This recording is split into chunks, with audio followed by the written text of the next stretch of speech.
حاضرین، ہم نے اس پروگرام کو چونکہ انتہائی مصر رکھا ہے، آج چھٹی کا دن تھا، اس کے باوجود آپ لوگ یہاں وقت نکال کر تشریف لائے،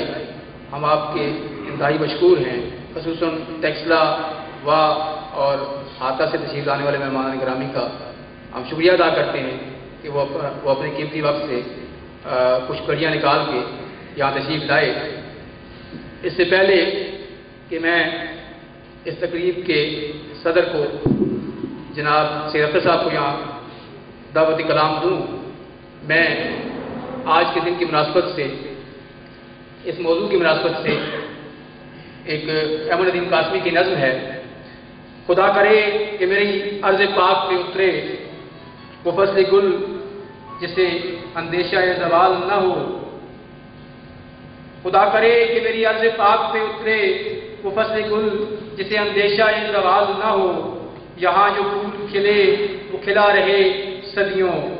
یہاں خزاں کو گزرنے کی بھی مجال نہ ہو، یہاں جو سبزہ اگے وہ ہمیشہ سبز رہے اور ایسا سبز کہ جس کی کوئی مثال نہ ہو، خدا کرے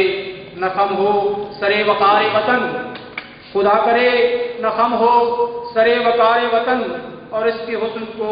تشویش ماہ و سال نہ ہو، اور ہر ایک فرد ہو تہذیب و فن کا اوج کمال، ہر ایک فرد ہو تہذیب و فن کا اوج کمال، کوئی ملول نہ ہو کوئی خستہ حال نہ ہو، خدا کرے کہ میرے ایک بھی ہم وطن کے لیے، خدا کرے کہ میرے ایک بھی ہم وطن کے لیے حیات جرم نہ ہو زندگی بوال نہ ہو، خدا کرے کہ میری عرض پاک پہ اترے وہ فصل گل جسے اندیشہ زوال نہ ہو۔ اب میں دعوت خطاب دیتا ہوں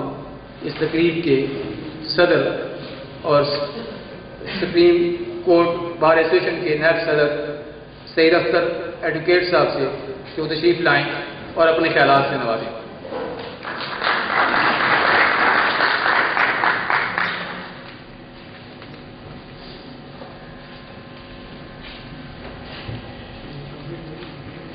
قوت